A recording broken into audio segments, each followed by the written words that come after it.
ìbẹ̀rẹ̀ ọ̀sẹ̀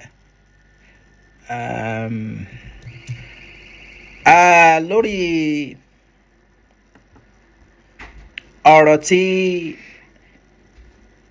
ọ̀rọ̀ Mohbad lórí ọ̀rọ̀ ẹ̀ ni mo ní ká sọ díẹ̀ sí.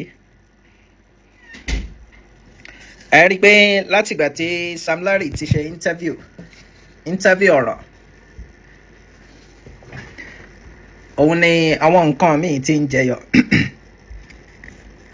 Alákọ̀ọ́kọ́ ni pé tí a bá rántí bí nǹkan bí oṣù mélòó kan sẹ́yìn, if not up to 5 months, àwọn Naira Marley, Sam Larry, wọ́n invite very dark man. Òun ni pé wọ́n fẹ́ gbéṣẹ́ fún ọ kí n sọ pé wọ́n gbéṣẹ́ fún nítorí pé wọ́n rí pé ó ní crowd, ẹni tó lè wẹ àwọn rèé. Meanwhile, before ìgbà yẹn, òun ni ó ti ń ṣiṣẹ́ fún ọ̀ǹdàjì, bọ̀ kò mọ bí ọ̀nà tí ẹ rí pé nígbà tí Mohbad kú, òun pariwo DNA láti divert the main issue on ground. Òun introduce DNA pé ìyàwó ẹ̀ ló pa, kò mọ bó ṣe máa jáde ní gbogbo ìgbà yẹn ni o. Then another strategy tí wọ́n tún lò láti máa attack Ìyábọ̀ Òjó. Choose àwọn Naira Marley, òun ni very dark man, and ó wà successful bákan nínú nǹkan tí wọ́n gbé fún gbà yẹn. Wọ́n ń torí pé ọ̀pọ̀ èèyàn ń wò pé náà ìyàwó ẹ̀kọ́ ló pa. Bí ọ̀la wa sì wà lórí ìyàwó ẹ̀kọ́ ló pa until tabari otherwise. Choose wọn ni ẹ rí pé nígbà yẹn náà a lot of people akọ̀párí I wò pé okay, he wants to be fair in his judgment, and ó lọ ń collaborate pẹ̀lú àwọn tí wọ́n ń fi ẹ̀sùn kàn. How do you expect him to be fair? Ìyẹn kan. Then ó wá gbé Sam Larry wá. Ẹ rí pé nínú ọ̀rọ̀ Sam Larry, wọ́n take Nigerians for fool.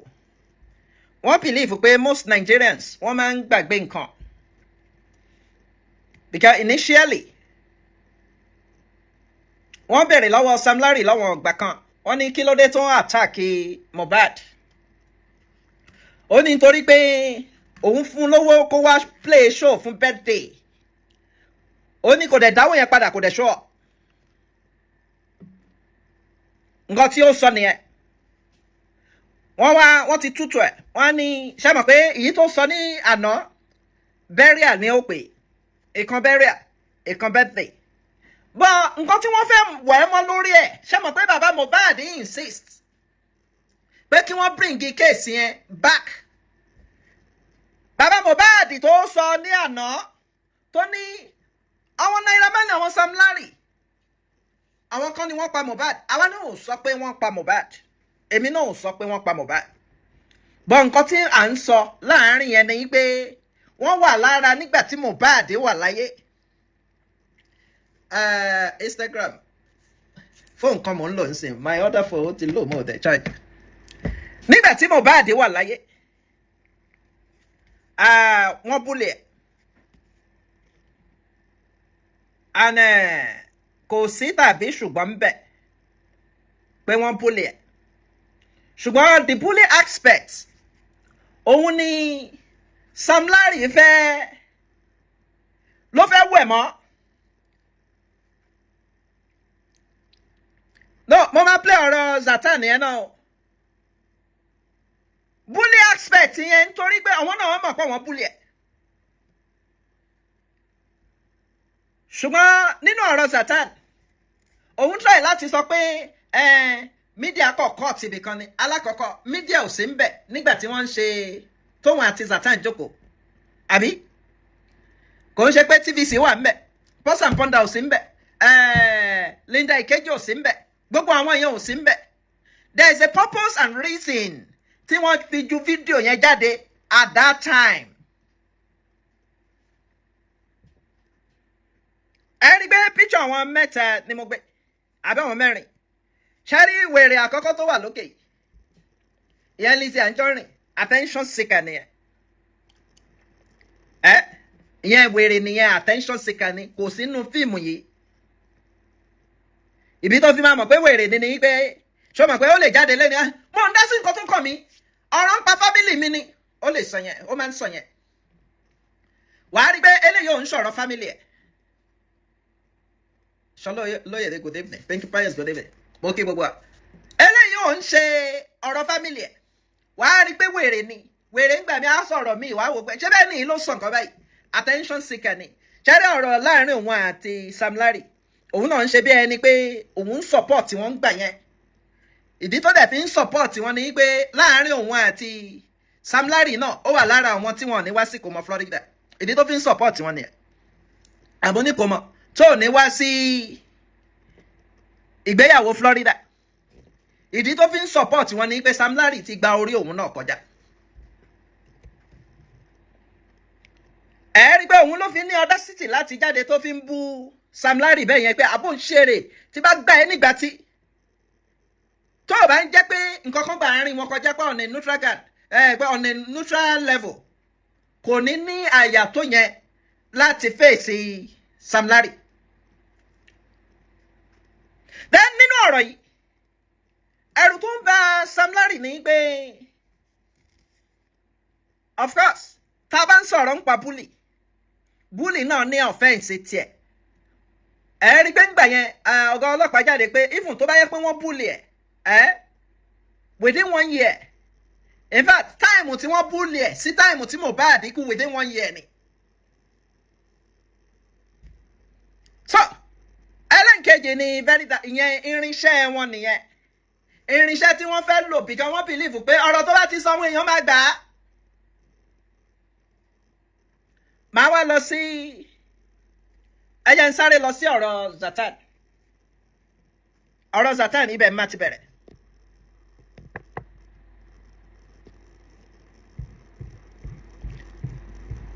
mo fẹ́ ká àjọ gbọ́ ọ̀rọ̀ tí Zlatan sọ. ẹ ṣí ẹ ikú tó pa Mohbad voice note yẹn ti jáde. Zlatan sọ ní ẹkùn mi wà bẹ́ẹ̀ jọ ẹ̀mí ìfọwọ́kọmọdé mi ṣe kankan náà.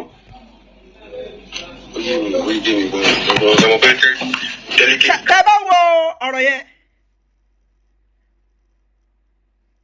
Sam Larry purposely pé Zlatan ni with the purpose pé ó fẹ́ record ẹ̀ ó mọ̀ pé Zlatan ò lè sọ fóun pé lágbájá ẹ fọwọ́ kàn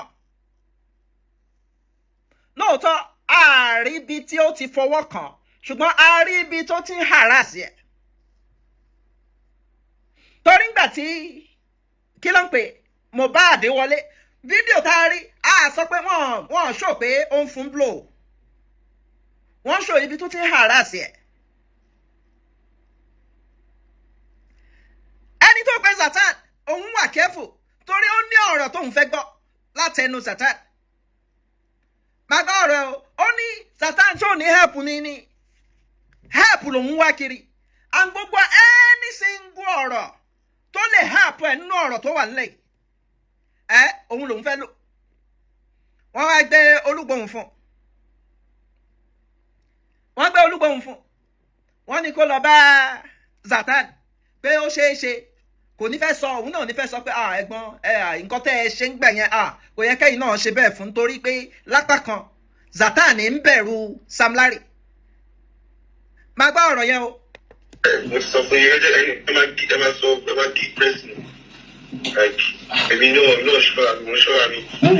ó ní òun ti sọ fún Sam Larry ó ní nǹkan tó lè ṣe òun ní pé kó lọ give press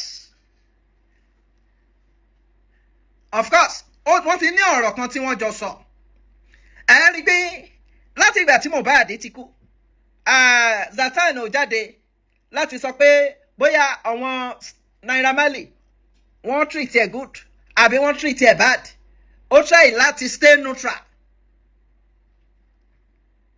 ó mọ̀ má jáde ni because tó bá yẹ pé fídíò tí wọ́n jù jáde yẹn gbàgbọ́ fídíò tí wọ́n jù jáde yẹn alákọ̀ọ́kọ́ photoshoot ni wọ́n ń ṣe bí fídíò yẹn bí wọ́n ṣe rìkọ́ọ̀dì fídíò yẹn ta ló rìkọ́ọ̀dì ẹ̀ báwo ló ṣe jáde ó wá ní ẹ̀gbọ́n mo ti sọ fún yín ẹ máa lọ give press statement ni ẹ máa pe press ni then kò sí nǹkan tó burú mẹ́ pé nígbà tí Mohbad kú kọ́ ni ṣe rí fídíò tẹ́ rí yẹn Sam Larry ò ṣe kankan ó kàn ń bá wa ṣeré ń bẹ̀ ni lẹ́yìn ìgbà yẹn atújàmàlà kò sí nǹkan tó burú mẹ́ bọ̀ òun dákẹ́ nítorí conscience òun náà ló jẹ́ kó dákẹ́ ń gbà yẹn conscience ẹ̀ ní pé nǹkan tẹ́gbọ́n yìí ṣe fún Mohbad kò dẹ̀ dáńjọ́ yẹn o ọmọ yìí padà wá kú meanwhile ẹ bẹ̀bẹ̀ o nínú àwọn ọ̀rọ̀ tí ó leak ó ní Sam Larry ó ní òkú òun bá alàyè rojọ́ ẹ̀rí pé nígbà tí Mohbad kú kí ló ṣe ó ní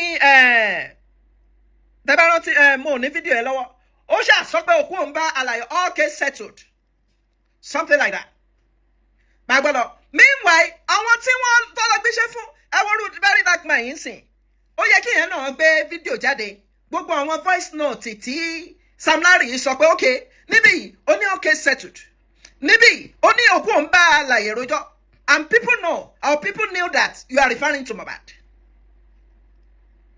ẹ wá gbọ́ ẹja àgbélé lọ. ọ̀dà bíi ìfẹ́ ní ti tó máa stay ìwọ ṣé kò ní sọ fún wọn wà ń bẹ̀ ń jọ yẹn wọn náà yí gbogbo pàṣẹ fi pàṣẹ gbogbo wàhálà fi. ó ní wọn ò fẹ́ anything tó máa stay ní Zlatan ó ní ṣó kàn lè sọ fún wọn pé gbogbo wàhálà tí mo pàṣẹ àwa sọ pé wàhálà lórí kíni ta ni ó ń bá Mohbad jà ní táìmù yẹn tó fi jẹ́ pé wọ́n intervene ṣé bóun náà ló wọlé òun Sam Larry tó wọnú ibi tí àwọn yẹn náà wọ́n ti ń ṣe photo shoot right kò ṣe pé èèyàn kan ló ń bá Mohbad jà o òun mọ̀ pé Mohbad wà ń bẹ̀ torí wọ́n ti sọ fún pé Mohbad wà ń bẹ̀ òun dẹ̀ ń wá Mohbad by all means láti ṣe ń ṣùtà but òun sọ pé effort tòun níbẹ̀ yẹn lòun dá láti sọ pé ṣé ò lè bá mi sọ fún wọn gbogbo nǹkan tóun ṣe gbogbo wàhálà tóun ṣe wàhálà lórí kíni ta ló ń bá Mohbad jà débi pé òun á wá intervene òun á ṣe wàhálà tó tó yẹn náà ó yẹ ká béèrè yẹn at least kó tó lè ṣe wàhálà ṣé ìwọ tó o fẹ́ wá attack èèyàn ṣé ìwọ náà ló tún ṣe wàhálà lórí ẹni tó tún wá fẹ́ attack ó ní kí Zlatan sọ fún wọn adúró wàhálà tóun ṣe wàhálà lórí kíni ẹ bẹ̀rẹ̀ pé lórí kíni Sam Larry fi ń ṣe wàhálà ẹ̀yà à ń bọ̀. ṣèjọ ẹ̀ pé kẹ́líbọ̀dì máa jà ọ̀dọ̀ ìjà ìṣù fídíò náà ìṣù tẹ̀. ó ní òun ṣe wàhálà pé everybody máa jà á bẹ̀rẹ̀ pé ta ni ó ń bá lágbáyà jà ṣé Zlatan ló ń bá Mohbad jà àbí ta ló ń bá ara wọn jà ṣé bóun ló mú ẹgbà wọlé tó ní wọn lè shoot kí ló dé tí wọ́n fi ní wọn lè shoot nítorí Mohbad ni torí ó fẹ́ deal pẹ̀lú Mohbad. màá gbọ́ ọ̀rọ̀ ẹ ó yá. kẹ́líbọ̀dì tó fọwọ́ pẹ́ ẹ̀rìbọ̀dì ìbò lọ́sọ̀ wá lọ́wọ́. ẹ̀gbọ́n tí bá ti sọ yẹn màmá ṣàlàyé lọ ní o ẹ ṣáà mọ ìpèsè ní táyà ọmọ ní pé kí ó ní ìyẹn wá dá Sam Larry lóhùn ó ní tóun bá ṣàlàyé tóun bá ti lọ sọ yẹn ń ta àti pé ibẹ̀ yẹn òun mọ̀ pé kò ṣe sọ́ńtà torí kò sẹ́ni tó ń jà kó tó di pé Sam Larry débẹ̀ Sam Larry ń wá Mohbad wá bẹ̀ ni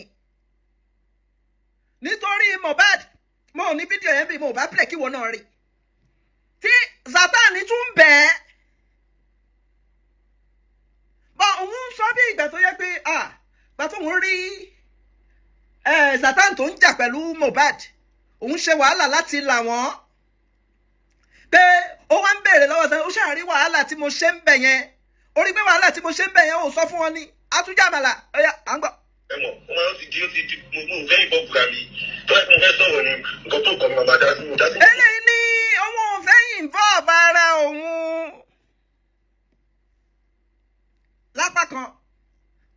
nísìnyí àá wò pé má sọ̀rọ̀ alákọ̀ọ́kọ́ ẹni tó kú ti kú tí Sátánì bá sọ̀rọ̀ against Sam Larry pé ẹ̀gbọ́n mo wà ń bẹ̀ ẹ̀yin lẹ́yọ ẹgbà wá tí mo tún bẹ̀ yín ṣé mọ̀ pé alàyè ní Sátánì àwọn Sam Larry náà àwọn náà ready láti go after Sátánì so ìyẹn ń fi ọgbọ́n ṣe ó dọ̀nà ẹjọ́ ìyẹn ó ń fi kí ni ṣe ó ń fi ọgbọ́n ṣe gbàgbọ́n ọgbọ́n nìyẹn fi ń ṣe nítorí pé ìyẹn mọ̀ pé tóun bá sọ̀rọ̀ against Sam Larry ó máa ní problem àwọn ni wọ́n jọ wà ń ta àwọn ni wọ́n jọ wà ń street Sam Larry ò fìgbà kan kúrò ń street even tí Sam Larry bá tiẹ̀ lẹ́gbọ́n ó ní àwọn ọmọọṣẹ́ tó ń lò on the street so ó mọ nǹkan tí ó ń ṣe o ìyẹn ni kódà àwọn tó bí òun gan wọ́n ní kóun má sọ nǹkan kan o mò ń gbọ́. ọmọ bá tún yẹ báyìí mo sọ̀rọ̀ náà láì tí mo ká mi sí tí mo sọ̀rọ̀ náà láì mi mú nǹkan tó ṣẹlẹ̀ ọlọ́lúwa ní olú ẹ̀mí ìwà ó ti sọ àti bẹ́ẹ̀ sọ́mọ ẹ̀ wọ́n mi yóò ti pósì kan tó kàn mí láti lọ́ọ́ ẹ̀gbọ́n mi bá ń fi. ó ní ìwà wo tó bá wà àárín yẹn ó ní ẹ̀gbọ́n nǹkan tó kàn mí mo ò lè post yẹ wàá wò pé nígbà tí Mohbad wà láyé ara àwọn tí wọ́n ń pè ní ọ̀rẹ́ wa ni ọ̀rẹ́ mi ni ó wá di pé ó kú tán ọ̀rọ̀ wá ṣe láàárín òun àti Sam Larry òun wá dúró sí orí fẹ́ǹsì pé nǹkan tó kàn mí ni tó òun náà ń ṣọ̀rọ̀ ẹ̀ ni o kò lè support òkú against alàyè á wò pé alàyè sì wà ń bẹ alàyè sì lè deal pẹ̀lú òun òkú tó ti kú ó ti lọ òun dúró lórí nǹkan tó kàn mí mo ò fẹ́ dá sí nǹkan tó kàn mí ẹjẹ́ àti ẹ̀bẹ̀rẹ̀ tí ọ̀rẹ́ yín bá kú ń sìn ọ̀rẹ́ yín ṣé ẹ máa consider as nǹkan tó kàn yín ni ọ̀nà tó gbà kú sọ ẹ máa kàn àkókò mi but Sátánì ń wò pé òkú ò lè bá àlàyé rojọ́ lóòótọ́ òun kẹ̀dẹ̀rẹ́ àlàyé lòun òun sì lè bá àlàyé rojọ́ òun àti Sam Larry àwọn sì ń ríra òun tóun ò bá dẹ̀ fẹ́ ní problem òun ní pé kóun rọra kóra dákẹ́ má gbọ́ lọ. wọ́n lọ lórí ọtí sọ̀kẹ́ tó kó tó pamọ́ ẹ̀ mo lè jọ́ sọ oríṣiríṣi mo wà níṣù kí wọ́n máa tó kí wọ́n máa gbúdọ̀ ní síta fún wọn dáàbì mi ti kìlọ̀ fún mi pé. ó dà bẹ́ẹ̀ ó dà bẹ́ẹ̀ ó dà bẹ́ẹ̀. ó kàn lọ bọ́ sí wrong time ni. eléyìí nǹkan tó dẹ̀ ń ṣe Sam Larry tó gbé olúgbòhùn lọ ó mọ nǹkan tó ń ṣe o òun wá gbogbo ọ̀nà kó ṣàréyàn kan kí ó sọ pé kò búlì ẹ̀ èèyàn kan péré tó ní kò búlì ẹ̀ nǹkan tó ṣẹlẹ̀ ń bẹ̀ yẹn ni pé wọ́n lọ ra àmàlà wa òun wá mú ẹgbẹ́ pé ẹni tó bá lè jẹ ẹgbẹ́ 20 òun ló máa jẹ́ nínú àmàlà yẹn ó kàn ní èèyàn kan láti sọ bẹ́ẹ̀ ni. meanwhile ṣe rí akíkanjú wèrè òkè yìí ẹ̀ ti Sam Larry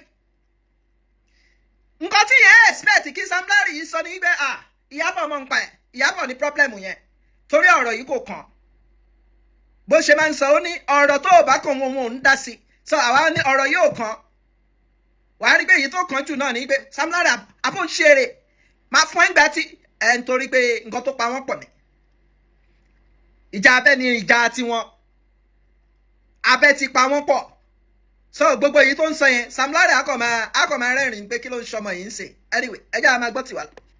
lọ́ọ̀tà ìdílé mi lè bá mi mo lè understand àwọn kásẹ̀ ti pè mí gan mo sọ fún pé dennis ti pè mí mo sọ pé ìjọ yẹn ọ̀la pé sí yọ̀ọ̀tàn ní Sam Larry wà bẹ́ẹ̀ láì. eléyìí ń sọ̀rọ̀ kò lè come straight ó ní lágbáyà ti pè wọ́n tàmẹ̀dù pè wọ́n ó ní òun ní ìjọ yẹn ọlá pé Sam Larry wà ń bẹ̀ á béèrè pé nígbà tí Sam Larry wọlé báwo ló ṣe wọlé síbẹ̀ yẹn ṣó ń bá wọn rẹ́rìn ni ṣé ẹ̀rín ló gbé wọbẹ̀ yẹn ni tí Mohbad bí Mohbad kan ṣe gbóhùn Sam Larry ẹ ṣáà rí bó ṣe ṣe ẹ bá gbọ́ lọ. kí ni David sọ. ẹ̀gbọ́n kọ́kọ́ bí mo sọ fún bẹ́ẹ̀ àwọn abẹ́ pé kò gbé ọdún pé Sam Larry tẹ̀ tún pọ́n mi léjọ́ ẹ̀ pé Sam Larry ò lásán. ó ní Davido ń bẹ̀rẹ̀ lọ́wọ́ òun ó ní ọwọ́ ní ọ̀dọ́ sórí kílọ̀sì ọ̀dọ́ yẹn nǹkan kan ṣẹlẹ̀ ó ní òun wá ń sọ fún Davido pé Sam Larry tiẹ̀ tún pọ́n òun lé kò sọ pé ó pọ́n Mohbad lé o wàá rí pé Zatan náà ló ń bẹ̀bẹ̀ ló ń bẹ Sam Larry on behalf of Mohbad bó ṣe wọlé torí bó ṣe wọlé ẹ̀rù aya Mohbad ti lọ wàá rí pé Mohbad dìde immediately ni Mohbad ò dẹ̀ sọ́kà ẹ̀gbọ́n Sam Larry no Mohbad mọ̀ pé ẹni tó fẹ́ wá attack òun ni then báyìí bọ́lọ̀. wọ́n ní ìfọwọ́ mi ṣe kọ́kọ́ kò sẹ́ni tó fọwọ́ pé yàn. ọkùnrin àgé bẹ́ẹ̀ ṣe tó dé ẹ̀. that's a very delicate àwọn media. ó ní Zatan ní wọ́n kàn rọra gé bẹ̀ yẹn ó ní ibi tí wọ́n gé yẹn that's very delicate okay at least ó ní bí fídíò ṣe jáde mídíà ò sí ń bẹ̀ gbà tẹ̀ ń record ẹ̀yẹ fún wa ní full video 10-minute video lórí gbogbo nǹkan tó ṣẹlẹ̀ ń bẹ̀ yẹn ó ní wọ́n gé bẹ̀ yẹn mídíà kọ́ ló ju jáde o báwo ni fídíò yẹn ṣe jáde at least gbogbo nǹkan tó ń ṣẹlẹ̀ ń bẹ̀ yẹn fídíò yẹn ó ṣàjù yìí tí wọ́n ra gé yẹn lọ ẹ jù yòókù jáde káàrí àbí kí lẹ́yìn sọ òun ni wọ́n gé ni ok èyí tó kù nínú nǹkan tí wọ́n gé yẹn ẹ jẹ́ àjù sáráyè káwá wò láti ibi tó ti ṣẹlẹ̀ débi tí wọ́n ti jàmàlà ṣé kò yẹ ká rí bẹ̀yẹn ni ó yẹ ká rí tí Zatan bá ní àwọn kan rọra gé bẹ̀yẹn èyí tó kù nínú nǹkan tí wọ́n gé ó yẹ ká rí ó yẹ àgbà. ìtẹ́ náà ìbílẹ̀ ṣáà ìgbésẹ̀ àìkí ń fẹ́ sọ fún un lẹ́gbẹ́ ọmọ àpamọ́ àbí lọ́gbẹ́. kí ni ó bí wọn sọ ṣé kò sọ̀rọ̀ kọjá. ó ní òun ṣáà ń tẹnu mọ́ pé òun ò fẹ́ sọ kankan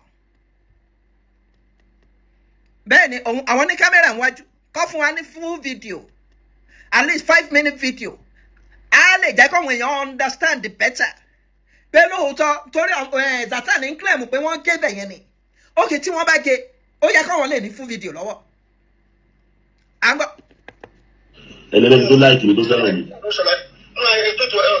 ẹ̀gbọ́n ṣe mi sọ ọkọ mi mo lè parọ́ náà láì mo lè túbọ̀ síbẹ̀ mo sọ fún ìṣọ́mọ́nù àti dáàdì lánàá ká ẹ̀gbọ́n pẹ̀ka ìjọba tó yẹ nàrẹ́tì tó lọ́tà àríkì ọ̀tọ̀ ni ọdún gbé píṣọ tó lọ́kàn ṣe oṣooṣù rẹ̀. àmúlà yìí dúró 2 hours múlà yìí dúró 2 hours àyè jàmùlà káà ṣe. 2 hours ẹ̀ tẹ́ ẹ bá ń jàmàlà celebrities lẹ pera yìí celebrities mú kán máa yàgbẹ́ wọ́n máa ń record ẹ̀ why is it difficult láti rí ibi tẹ́ ẹ ti jọ ń jàmàlà tẹ́ tún ṣeré kò yẹ kó difficult now Sam Larry wa ó fẹ́ wá àtàkì Mohbad òun mú narrative pé táwọn dúró 2 hours táwọn sì ń ṣeré celebrity why tó bí yẹ pé ibi tẹ́ ẹ ti ń jàmàlà yẹn àárí ó ṣe jẹ́ pé ibi tí Sam Larry ti fẹ́ àtàkì Mohbad láàrin wọn àbá gbé yẹn jáde lẹ́yìn yẹn wọ́n dẹ̀ jàmàlà fídíò tẹ́ ẹ fi jàmàlà rè à ń gbọ́. ó lóun máa dáàbò ó máa ṣe kíní yẹn sìn ó lóun máa ṣe ń sìn.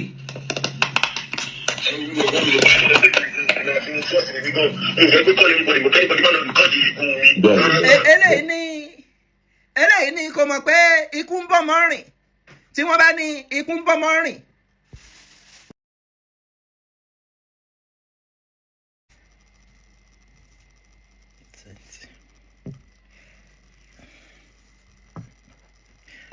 so a máa gbé sẹ́yìn díẹ̀ láti continue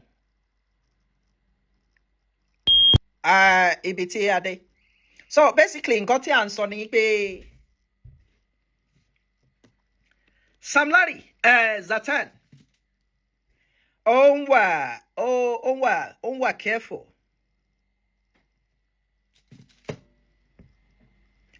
ó dàbí mo ń rí kọ́mẹ̀ntì kan tó ní sísítà mi ní Ìyábọ̀ ló gé fídíò tí Ìyábọ̀ bá gé fídíò Zatan àtàwọn tó wà ń bẹ̀ wọ́n á ṣà ní fídíò lọ́wọ́ òun ni pé kò sí ọpọlọ nínú yẹn pé Ìyábọ̀ ló ní fídíò Ìyábọ̀ fúnra ẹ̀ gan nígbà tí Mohbad kú Ìyábọ̀ ò sí ní Nàìjíríà so Zatan ń wà very careful òun dúró sórí fẹ́ǹsì pé òun ò lè sọ̀rọ̀ ìyá òun àti bàbá òun ní kóun má sọ̀rọ̀ at least ẹyọ kan tí ò bá sọ ní pé kò ń ṣe pé Sam Larry ó wá àtàkì Mohbad but obviously energy tí Sam Larry gbé wọ bẹ̀ yẹn energy pé ó fẹ́ wá attack Mohbad ni then Mohbad náà dẹ̀ feel energy yẹn ìdí tí Mohbad náà fi sáré dìde nìyẹn so gbogbo ibi lẹ́yìn ìgbà yẹn òun dúró 2 hours àwọn jẹ àmàlà gbogbo àmàlà yẹn at least ó yẹ ká rí evidence ibi tí wọ́n ti ń jẹ àmàlà yẹn and gẹ́gẹ́ bí mo ṣe sọ mo ní irú very dark man sìn ìyẹn wọ́n gbé iṣẹ́ fún ni iṣẹ́ tí wọ́n gbé fún yẹn nìyẹn ti ń ṣe láti bẹ̀rẹ̀ ṣé mọ̀ pé à ń wá orí nígbà tí Mohbad kú ọmọ Nàìjíríà ń wá orí pé irú ikú wo ló ń pa Mohbad òun ń sọ ìrù mo rántí pé adẹ̀sọ́ngbà yẹn pé DNA kọ́ ni first thing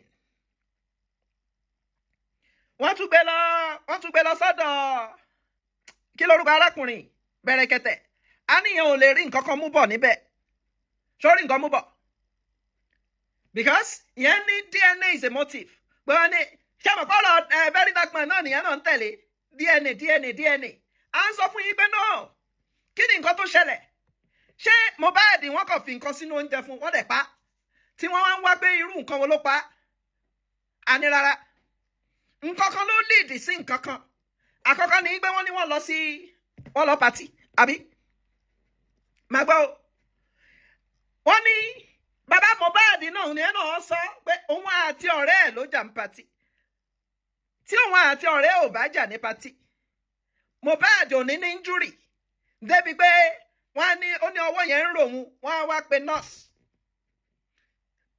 wọ́n sọ fún mi nínú àwọn ọ̀rọ̀ tó ṣẹlẹ̀ yìí ibo ní DNA gbà yọ eléyìí very dark man yẹn pariwo DNA o they have to do DNA báwo lọ ọ̀rọ̀ DNA ṣe wọ̀ ọ̀rọ̀ tó wà nílẹ̀ báwo ló ṣe wọ̀ èèyàn ṣèṣe nígbà tó ṣèṣe wọ́n wá pe nọ́ọ̀sì o Mohbad ó ń complain pa wọ́wọ́ tó fi ṣèṣe ó wú kò sọ̀rọ̀ DNA ńbẹ̀ ìyẹn náà wọ́n ti jáde pé kó wá change narrative ni òun ṣiṣẹ́ pẹ̀lú àwọn Naira Marley eventually ẹ padà rí pé lóòótọ́ pé ó ń ṣiṣẹ́ pẹ̀lú àwọn Naira Marley nígbà tí wọ́n pàdé as if that's not enough òun náà ló tún wá lọ bá Sam Larry èmi ò sọ pé Naira Marley ló pa o but àti Naira Marley àti Sam Larry wọ́n make life miserable fún Mohbad nígbà tó wà láyé ká sọ pé wọ́n ti pa sára ẹ̀yà ní ká ṣe mọ̀ pé tí wọ́n bá lè yan gbogbo ìgbà wọ́n á ní ó ti pa sára ìyàwó ẹ̀ náà dẹ̀ ń sọ pé òun ní ẹ̀rí bí wọ́n ṣe ń búlẹ̀ ọkọ òun ìyàwó ẹ̀ ò lè sọ pé Sam Larry ó ń bá ṣeré ni Wùmí ò ní sọ pé Sam Larry ó ń bá ṣeré ni Mohbad sọ fún mi nígbà tó délé pé àwọn tún jẹ àmàlà no but àwọn ń wá gbogbo ọ̀nà báwo ni wọ́n ṣe fẹ́ change nǹkan tó àwọn èèyàn ń rò nípa Sam Larry òun náà ni ẹgẹ́ ń gbé sẹ́yìn dé ẹ̀ka gbọ́lọ̀ ó yẹ gbọ́. Dàlẹ́tì tó ń lọ́ta narrative ọ̀tọ̀ ni o ọdún gbé píṣọ̀ tó kọ́kọ́ ṣe é ṣùgbọ́n gbogbo rẹ̀ bá. àmúlà ìdúró 2 hours àyè jáàmù làkà ṣeré. ó náà wọ́n dúró 2 hours ó náà wọ́n dúró 2 hours táwọn ń jàmàlà táwọn ń ṣeré má gbàgbé pé the same Sam Larry náà ló ní nígbà tí Mohbad kú ó ní all case settled òkú òun bá alàyè rojọ́ kí ló dé tẹ́ ẹ̀ béèrè ọ̀rọ̀ ń pa voice yìí lọ́wọ́ Sam Larry kí ni nǹkan tó rí tó fi jẹ́ pé nígbà tí Mohbad kú ló release ẹ̀ tó ní all case settled òkú òun bá alàyè rojọ́ à ń gbọ́ ó yá. ó lóun máa ṣe é sìn.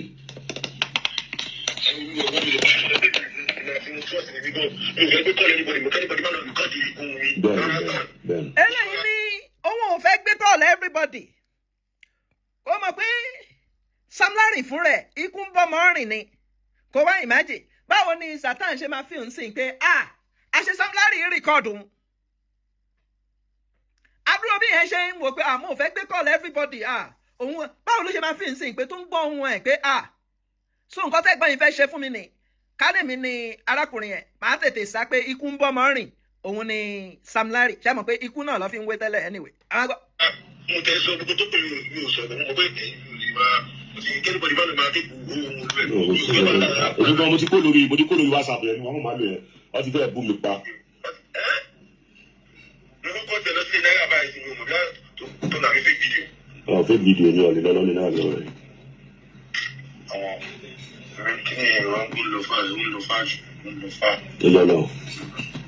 Ìyọ̀lọ̀ ẹni tí ó jẹ gbè kò lè kú gbè ọlọ́run yínú mi.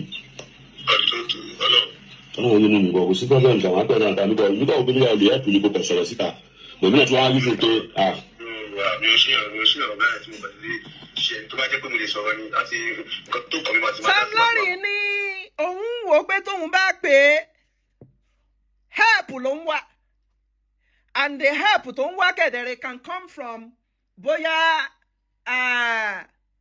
kó ṣàlè ní Sam Larry ò sí ń bẹ o Sam Larry ò búlì Mohbad o ọ̀rẹ́ ni wọ́n tí Mohbad fi kú o àbí kó sọ pé Naira Marley àwọn ò búlì Mohbad o ọ̀rẹ́ ni wọ́n àti Mohbad kí Mohbad tó kú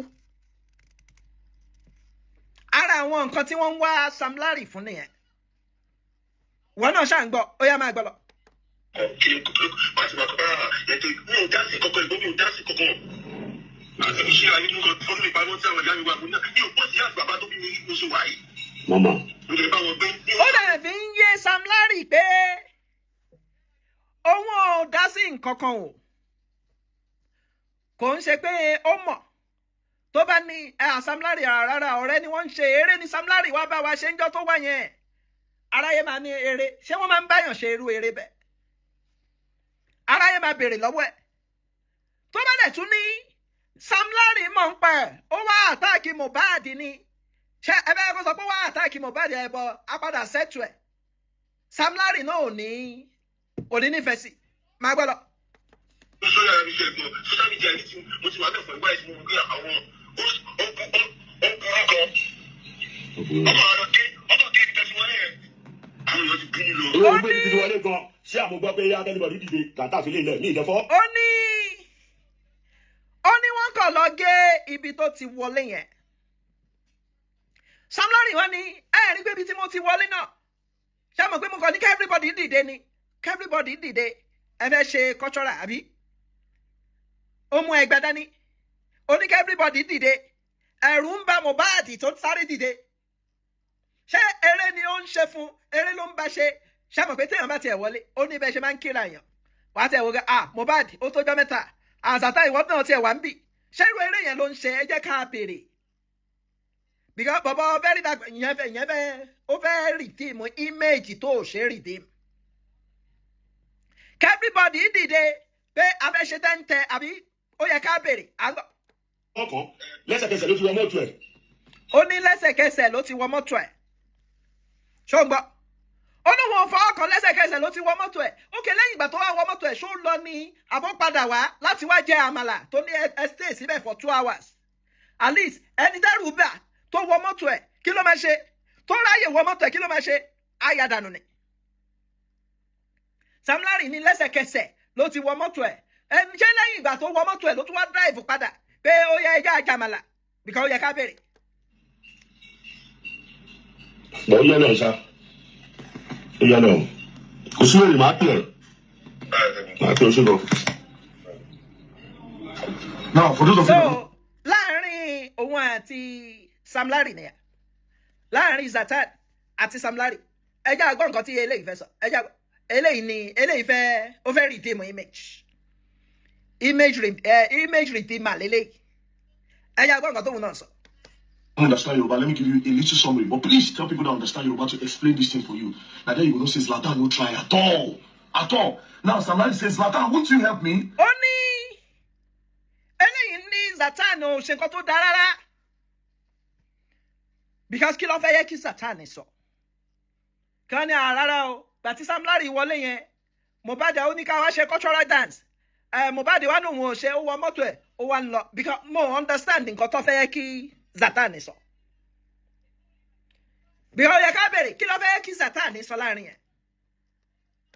Tell the world what happened. Zlatan say, this is very delicate too.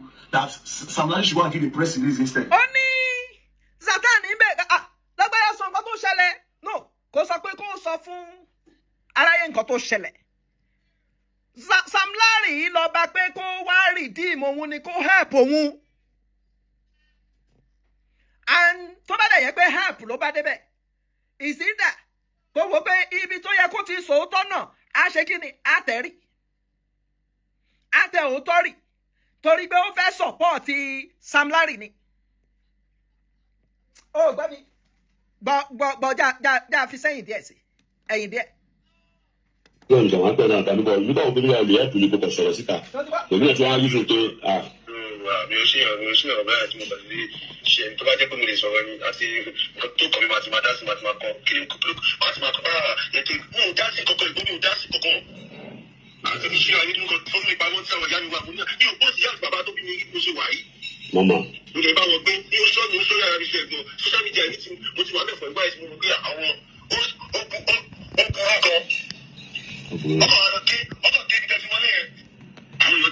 ìwé ìgbé ibi títí wọlé gan ṣé àmúgbọ́ pé akẹ́lẹ́bọ̀ dídìde làtà fi lé ilẹ̀ mí ìdẹ fọwọ́ kan lẹ́sẹ̀kẹsẹ̀ ló ti wọ mọ́tò ẹ̀. a nígbà tó wọ mọ́tò ẹ̀ dúró Sam Larry dúró nígbà tó wọ mọ́tò ẹ̀ ṣó lọ ni àbó lọ ó wá padà wá ẹ wá jọ jàmàlà ẹjọ ló tó àwa ẹjọ jàmàlà ó jọ mọ̀ pé àti rí fídíò ibi tó ti ń jàmàlà yẹn ó wọ mọ́tò ẹ̀ ẹsẹ̀kẹsẹ̀ ṣó wá jókòó sínú mọ́tò ni pé o lè rí mi mú nínú mọ́tò àbí bó ṣe wọ mọ́tò ẹ̀ ó zoom off àgbọ̀. mọ̀ ó yẹ náà ṣá Oye. ó yẹ náà kò sí èrè máa pè ẹ́ máa pè ó ṣe bọ̀. Now, for those of you that don't understand Yoruba, let me give you a little summary. But please tell people that understand Yoruba to explain this thing for you. òun náà la And ń then you will say Zlatan no ṣàlàyé try. òun náà la ń ṣàlàyé àti ní Zlatan bó ṣe wà yẹn ó easy fún láti ṣe àbòsí lórí ẹni tó ti kú torí ẹni tó ti kú right ṣùgbọ́n kò easy fún láti ṣe àbòsí lórí ẹni tó ò tí kú àbí kò easy fún láti sọ̀rọ̀ against ẹni tó ò tí kú nítorí wọ́n ti ṣe ìjọ wà níta orí fíìdì lọ́ṣẹ̀ wà anything lè ṣẹlẹ̀ sóhun náà. For example, ẹni kó wá sòótọ́ ó wá sòótọ́ fully ṣé mọ̀ pé bí òótọ́ náà tó ti máa bẹ̀rẹ̀ ní pé lóòótọ́ Sam Larry wá ó fẹ́ wá attack Mohbad bọ́ kò easy fún láti sọ torí Sam Larry àtàwọn group ẹ̀ wọ́n wò pé ó yẹ káwọn deal pẹ̀lú ẹ̀ ni ṣùgbọ́n eléyìí ní kò try rárá ó yẹ kó sọ̀rọ̀ ní àǹgbà. At all. Now, Sam Larry says, Zlatan, won't you help me? Tell the world what happened. Zlatan said, this is very delicate. That Sam Larry should go and give a press release instead. Then he now told Zlatan that share everything that happened. Go and say everything that happened. Zlatan kept on dodging the topic. Next thing, he said... Sam Larry try láti manipulate Zlatan. At a point, gan, on try láti sọ̀rọ̀ sí lẹ́nu. Gbogbo Larry energy wo ni Sam Larry bá wọlé tó fi jẹ́ pé gbogbo wọn sáré dìde ṣé friendly energy ni àbí unfriendly one. Kéèyàn tó wá sọ pé ẹsẹ̀kẹsẹ̀ ló ti sáré lọ́wọ́ mọ́tò ẹ̀ kí ló mú ẹni tí wọ́n ń ṣe photoshoot tó fi jẹ́ pé ẹsẹ̀kẹsẹ̀ ló wá wò pé kóun lọ́wọ́ mọ́tò pé photoshoot yẹn ẹ̀mí òun jà ju photoshoot lọ ó yẹ ká béèrè. Tó bá yẹ pé very friendly environment ló wà ṣé Mohbad máa lọ́wọ́ mọ́tò lẹ́sẹ̀kẹsẹ̀ káti ẹ̀ sọ pé ó lọ́wọ́ mọ́tò lẹ́sẹ̀kẹsẹ̀ so a fẹ́ take ọ̀rọ̀ ẹ̀ by what Sam Larry said pé ẹsẹ̀kẹsẹ̀ ló ti lọ́wọ́ mọ́tò ẹ̀ kí ló dé tó lọ́wọ́ mọ́tò lẹ́sẹ̀kẹsẹ̀ tó bá yẹ pé friendly atmosphere níbẹ̀ à ń gbọ́. Zlatan now said that his parents told him that he should keep mute. Say his parents tell us make him no talk. So in they stay away from the scene. Zlatan now went further. If you listen to it to a point, he now said, he now highlighted that the video was cut out. Now why they cut the video? Say the media are trying to use it for their own narrative. Now my question is this. What would it have taken from Zlatan to just say what happened so that we go quickly... No, another question is this. Nígbà tí àwọn bá ń sọ pé the video was cut out, right? Full video ibo ló wà ìyẹn kan ẹlẹ́nkejì àwọn ará bí mo ṣe sọ lákọ̀ọ́kọ́ ni pé ẹni tí wọ́n bá ń jàmàlà wọ́n record ẹ̀ àwọn tá à ń pè ní celebrity fídíò tí wọ́n ti jọ ń jẹ àmàlà ibo ló wà fídíò nǹkan tó ṣẹlẹ̀ lẹ́yìn ìgbà yìí táwa rí yẹn ibo ni fídíò yẹn wà à ń gbọ́. Go to waiting by the boy. Do you understand? alákọ̀ọ́kọ́ ni pé ẹja amúlọ́tọ̀tọ̀ ìfẹ́ǹtì tó ṣẹlẹ̀ láàrin Mohbad Zlatan àti Sam Larry òun kọ́ ló pa Mohbad ẹja clear ẹbẹ̀ yẹn bọ́n nǹkan tá à ń sọ ni pé wọ́n búlì ẹ̀ nígbà ayé ẹ̀ ìyẹn nìyẹn ìfẹ́ǹtì tí ó pa Mohbad ìgbà tẹ́lẹ̀ yẹn máa sọ eléyìí ń sọ bí ìgbà tó yẹ pé ìyàwó ẹ̀ ló pa wọ́n employ eléyìí láti change narrative òun la fi ń sọ pé nǹkan kan ló lead sí nǹkan kan ìfẹ́ǹtì Sam Larry òun kọ́ ló lead sí ikú tó pa Mohbad bọ̀ ó lè wà lára àwọn nǹkan tí Mohbad ń go through kó tó di pókú òun la fi ní tá a bá ní gbogbo ẹni bá ní DNA àwa wò pé kí ló fa DNA ò sí lára nǹkan tí tó pa ìyàwó ẹ̀ ò mọ nọ́ọ̀sì rí ìyàwó ẹ̀ kọ́ ló ní kó farapa kó fi ọwọ́ ṣèṣe ẹ̀rí gbẹ́ngbà yẹn náà gbogbo oríṣiríṣi narrative wọn ní ìyàwó ẹ̀ lárí ẹ̀ mọ́ òun àti ìyàwó ẹ̀ ń jà ní nígbà tí wọ́n wá ń jà ó wá lárí ẹ̀ mọ́ kíní stairs oríṣiríṣi ni wọ́n ń fún wa but èyí tí from my own point of view òun ní pé ikú tó pa Mohbad òun ni òun àti ọ̀rẹ́ ẹ̀ jà máa gbọ́ nígbà tóun àti ọ̀rẹ́ ẹ̀ jà ó fa apá ṣèṣe àbí apá yìí ńgbà tó máa dijọ́ kejì apá yìí ń wú tí wọ́n bìlíìfù pé bí atátá náà sí wà ó ti wọ̀ bẹ̀ lágbájá nọ́ọ̀sì Mohbad wọ́n ní kò sí lára wọ́n pe Fèyí Ṣará spending mọ Fèyí Ṣará pé òun ní nọ́ọ̀sì kan ṣùgbọ́n bàbá yìí ló máa wá o wọ́n gba nọ́ọ̀sì Fèyí Ṣará wá Fèyí Ṣará fún Mohbad ní abẹ́rẹ́ Mohbad react sí abẹ́rẹ́ bàtà pa àwọn òka wọ́n rọ̀ṣẹ̀ lọ sí hospital bọ̀ kó tó dé hospital Mohbad ti kú wàá rí i pé ọ̀rọ̀ tí mo rọra sọ yìí kò síbi tí ọ̀rọ̀ kí ló kan DNA kò síbi tí DNA ti gbà wọlé rárá nígbà tí wọ́n dẹ̀ ṣe autopsy tá a bá ní DNA máa gbà wọlé ó yẹ kí wọ́n rí inú autopsy àti toxicology pé àwọn poison arákùnrin yìí ni àtúrí ń bẹ̀ pé wọ́n poison ẹ̀ ni ṣé gbọ́ ẹjẹ́ agbọ́rọ̀ eléyìí sí ẹjẹ́ agbọ́rọ̀ ẹni tí wọ́n employ. What about DNA? Did anybody bring any other solution apart from that suggestion when I make? Eléyìí náà ibi tó rí eléyìí náà ò pè sí ni pé you make suggestion about DNA ibo ni DNA gbà wọ ọ̀rọ̀ tá à ń sọ yìí kí ló kan DNA pẹ̀lú ọ̀rọ̀ tí ó wà nílẹ̀ yìí kò sí nǹkan tó kan DNA fún ẹni tí ó bá ní ọpọlọ tó ń rò ní o pé kò sí nǹkan tó kan sórí pé eléyìí náà ò lọ́pọlọ eléyìí tó ń suggest DNA ṣó mọ bí wọ́n ṣe ń ṣe DNA ṣó mọ when to do DNA kò mọ òun náà kàn lánàá ni ó yá àgbọ̀. They say they don't do investigation. They don't do investigation. They did not do investigation to bring the results. They did an investigation so that the case could go down. They won't load the case. Wọ́n ṣe toxicology and autopsy and toxicology. Ìjọba ṣe. Bàbá Mohbad ní àwọn ò gbà. Investigation ni o. Wọ́n ní àwọn fẹ́ ṣe tọ̀wọ́n. Wọ́n gba a lot of millions. Kò wá imagine pé nǹkan tí wọ́n gba millions lé lórí. Autopsy and toxicology Baba Mohbad. Kí ló dé tá a rí result yẹn? Why Baba Mohbad is hiding that from the public? Kí ló dé tí result yẹn o? Tí wọ́n sọ result yẹn pé autopsy tọ̀wọ́n náà bó ṣe rí rè o nǹkan tó sọ rè. All those things they were doing were lies.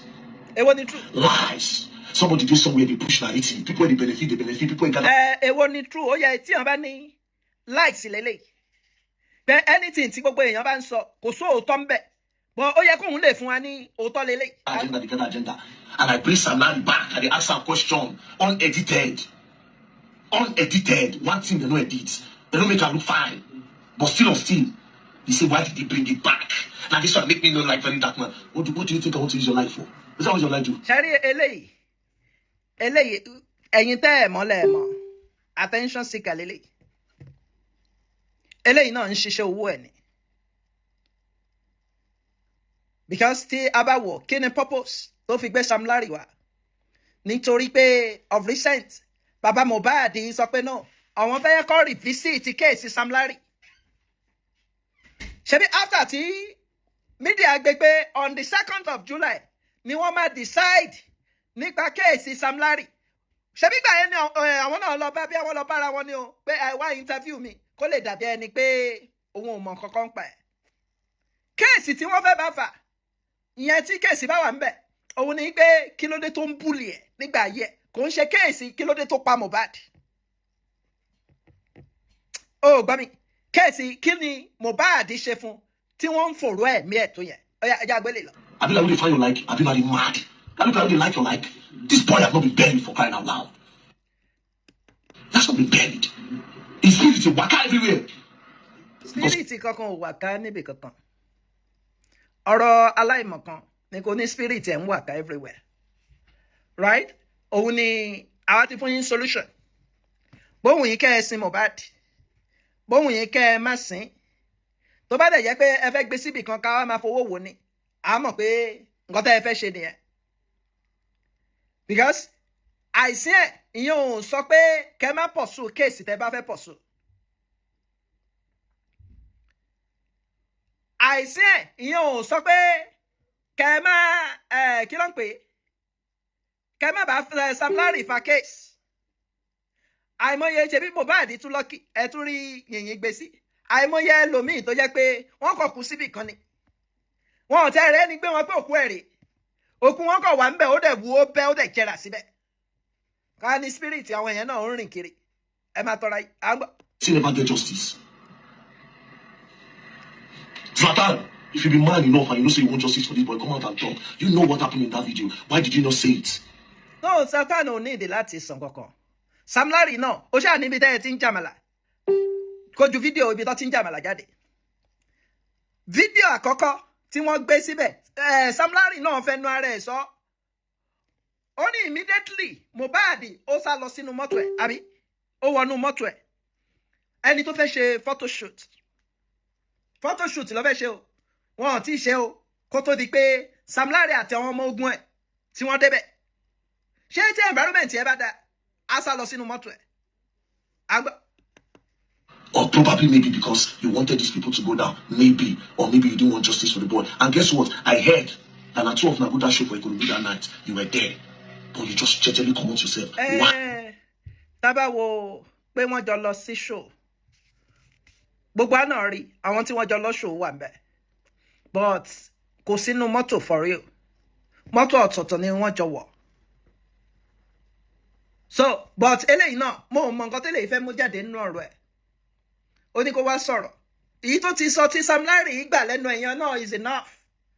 But ibi tẹ́mi máa parí ẹ̀ sí ni pé Sam Larry kàn ń sáré kiri ni. Right? Ó ń sáré kiri.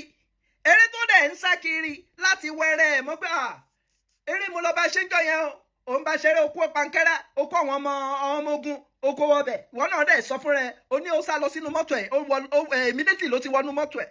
Kí ló dé tó wọnú mọ́tò? Anyway, ìwọ̀nba tí mo kàn fẹ́ sọ lórí ọ̀rọ̀ yìí rẹ̀ yìí. Ṣé rí gbogbo wọn ń push nǹkan kan ni Sam Larry yẹn ń wá gbogbo ọ̀nà. Bó dẹ̀ ṣe wà, nǹkan tó dẹ̀ ṣe fún Zlatan náà bákan náà. Ó ṣò pé ikú bọ́mọ ń rìn ni. Zlatan náà ò mọ̀ pé ó ń rìkọ́dù wọn. Kò wá imagine pé Zlatan náà ó jábọ́. Àbó sọ àwọn ọ̀rọ̀ míì tó yẹ kó sọ. Ṣé o mọ̀ pé Zlatan náà kò bá jẹ́ nǹkan míì ń sìn. Anyway, ẹ jẹ́ ń filẹ̀ báyìí. A filẹ̀ báyìí. Ṣùgbọ́n wèrè eléyìí, ìyẹn Lizzy Anjorin, attention seeker lòun. Kò sínú fíìmù yìí, ó fẹ́ tirẹ̀ ẹ̀bọ ni. Torí kò ń dá sọ̀rọ̀ tó bá kan. Èmi ò wá mọ báwo ni ọ̀rọ̀ eléyìí. Mo ò mọ̀ bí ẹ̀yin mọ̀ bó ṣe kàn. Bóyá ọ̀rọ̀ eléyìí ṣójọ́rọ̀ Làtí. Kò ṣáà ń sọ̀rọ̀ Làtí. Kò ń sọ̀rọ̀ fámìlì ẹ̀. Báwo ló ṣe wá kàn? Ó yẹ ká béèrè lọ́wọ́ alára gbígbẹ yìí. Ọmọ òṣì Lizzy Anjorin pé báwo lọ̀rọ̀ yìí ṣe kàn? Ẹ̀yin tẹ́ ẹ máa ń gbọ́ ṣé ẹ ń béèrè question lọ́wọ́ ẹ̀ ni? Ṣé báwo ló máa ní ọ̀rọ̀ yóò kàn mí o? ọ̀rẹ́ kò ń sọ̀rọ̀ family mi o ẹ̀mẹ́ báwo leléyìí ṣe kàn án ìwọ náà wò òun mo fi sọ fún ẹ pé on a good day kò yẹ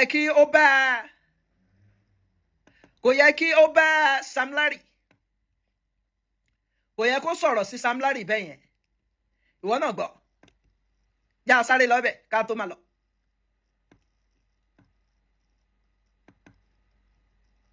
àníyàn blogger ni full time blogger ni àwa gan part time blogger gan làwa ń sìn gan full time lòun ó yá mò ń gbọ́ ẹ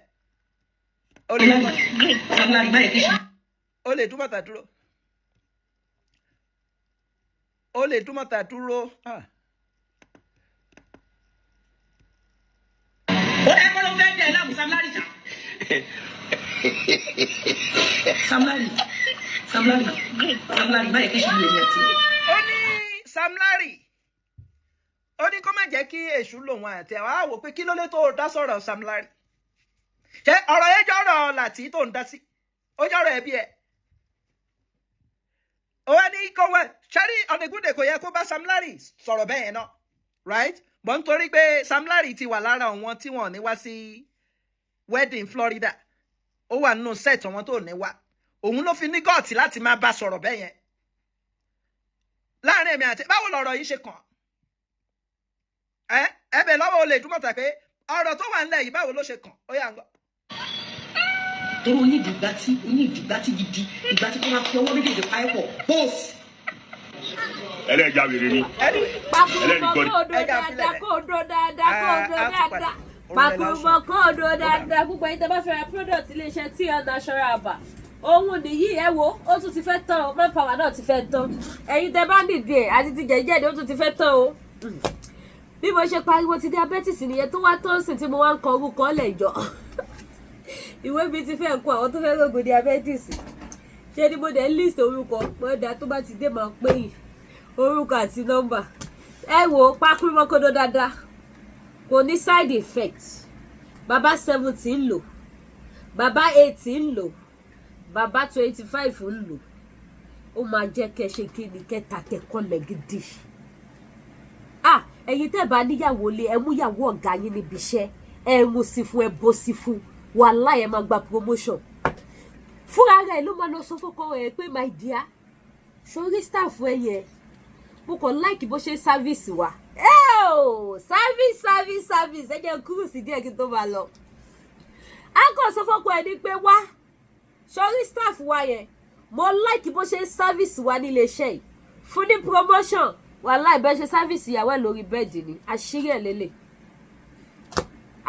lélẹ̀ if care is not taken àgbà company lọ́wọ́ ọkọ̀ àgbélé yìí lọ́wọ́ ohun tẹ́ nílò lélẹ̀ kò sí àní-àní níbẹ̀ kò sí story níbẹ̀ tẹ́ bá lò tí ò bá ṣiṣẹ́ pé mi máa dáwọ́ yín padà fún yín wọ́n ní tí ògbó èèyàn bá dáyọ̀ lójú ẹ̀yà máa fọwọ́ ẹ̀ sọ̀yà ó mú yes mo lò ẹ mo á dóbò lẹ́ẹ̀kan ó ti rẹ̀ mí níbo ẹ gbàgbé bóyá ìṣẹ̀lẹ̀ ẹ ṣáà máa lò lójoojúmọ́ ẹ má balẹ̀ ọba jẹ́ o eléyìí ọ̀dẹ̀ ṣe nǹkan tẹ́ máa lò tára yín máa kàn dìde tí ò ní wálẹ̀ mọ́ no but ẹ máa dóbò dáadáa ó dìgbà tẹ́ bá gbádùn tẹ́ gbé mọ́mì bó dẹ̀ jẹ́ sísítà ni tẹ́ gbé wọn tìrabàyé dáadáa kẹ́ tó lè fi wọ́n sílẹ̀ kọ́fàmù ni ẹ dánwò wọ́n ní ìdánwò ló bí ọkẹrẹ ẹ try and see gbogbo ẹ̀yin mọ́mì mi tẹ́ láìkì kùkúmbà ẹ má dán lára yín ẹ ọ́dà fún dádì kí wọ́n lò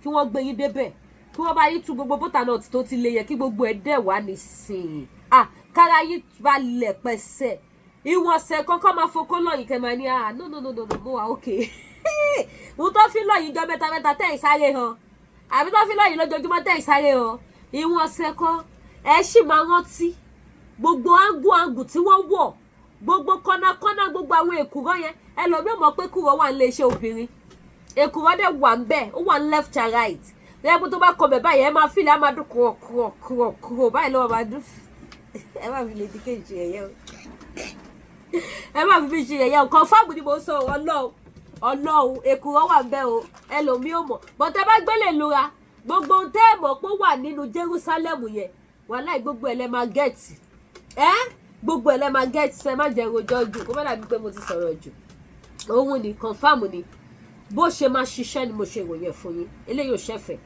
kì í ṣàsọdùn no ẹ try and see ẹ try ẹ kẹ́ see jẹ̀díjẹ̀dí gbogbo jẹ̀díjẹ̀dí ara yín gbogbo ẹ̀yin sísítà mi tẹ́ bá láìkì kùkúmbà ẹ má dọ́ọ̀lá ara yín o ìtẹ́ wọn máa fi dóòlè ẹ̀ nídìí ẹ̀ mo sọ fún yín mo advice yín ẹ má ṣe bẹ́ẹ̀ ẹ gbá èèyàn kan mú ẹni kan gbèlúra fún ara yín ẹ máa reject kùkúmbà pé ẹ jẹ mọ́ because wọ́n kàn máa tó bá ṣe ń kọ́ mù báyìí ara máa tún dìde padà ni wọ́n á tún bẹ̀rẹ̀ bọ́ bá ṣe ń kọ́ mù báyìí ara máa tún dìde padà wọ́n á tún bẹ̀rẹ̀ confam ni apá àti òṣì apá àti wèrè ẹ mọ̀ wọlé wẹ̀ kọ́ mọ̀ ṣọ́ra ni ẹ mọ̀ ṣọ́ra ni ẹ mọ̀ ṣọ́ra ni ní ṣẹ́jú inú léwẹ̀ gan ẹ tún mú mọ́ra yín mọ́ bẹ́ẹ̀ ẹ cháyà sí jẹ̀dínì gbogbo ẹ̀yin tí jẹ̀díjẹ̀dí ti pa iléeṣẹ́ yín ohun tẹ ní ìdílé lè àtọkùnrin àtobìnrin ló lè lò ti jẹ̀díjẹ̀dí bó ṣe jẹ́ nìyẹn gbogbo jẹ̀dí yẹn ẹ máa yá dànù now gbogbo ẹ̀yin tẹ bá nídìí wig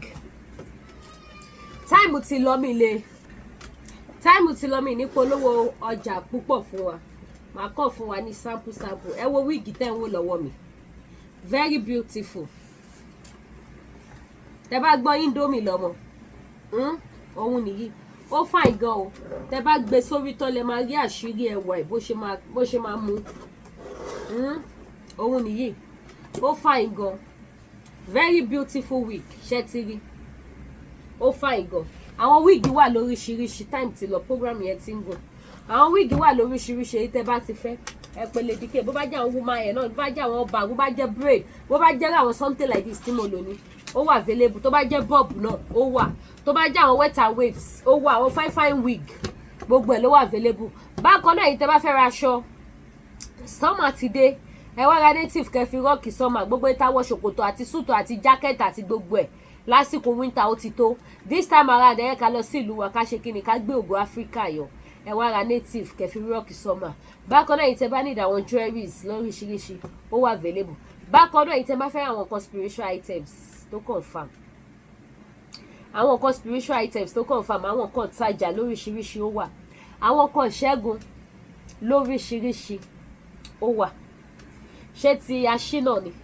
ṣé wẹbiwẹ ìpè ni ṣé ẹ̀bẹ̀ àwọn àgbà ni ṣé arọ́bí ni ṣé mélòó mo tiẹ̀ fẹ́ kà because oríṣiríṣi ogun ló wà láyé ogun ayé yìí multicolor ni kọ́lọ̀ má fogun jà wá multicolor lógun ayé yìí ó pọ̀ ó lóríṣiríṣi orúkọ gbogbo ẹ̀dẹ̀ ló lóògùn gbogbo ẹ̀ ló ní ohun tó kápá ẹ̀ so anyone tẹ́ bá ti fẹ́ ìbàjẹ́ fọ́fà anything ẹ pè mí bó bá dẹ̀ já àwọn nǹkan aṣínà ọ̀la ni àwọn nǹkan ìtajà lóríṣiríṣi ó wà available tó bá dẹ̀ jẹ́ pé àwọn nǹkan ajé bóyá ẹ̀yin jẹ́ bí oníṣẹ́ oṣù àbẹ́ ẹ jẹ́ oníṣẹ́ àdáni any business tẹ́ bá ṣe any iṣẹ́ tẹ́ bá ṣe àwọn nǹkan tẹ́ lè lò tó máa help business tó máa help iṣẹ́ yín ó wà available àwọn nǹkan tẹ́ dẹ̀ lè lò láti fi protect ara yín iṣẹ́ yín lé ayé yìí ogun ni o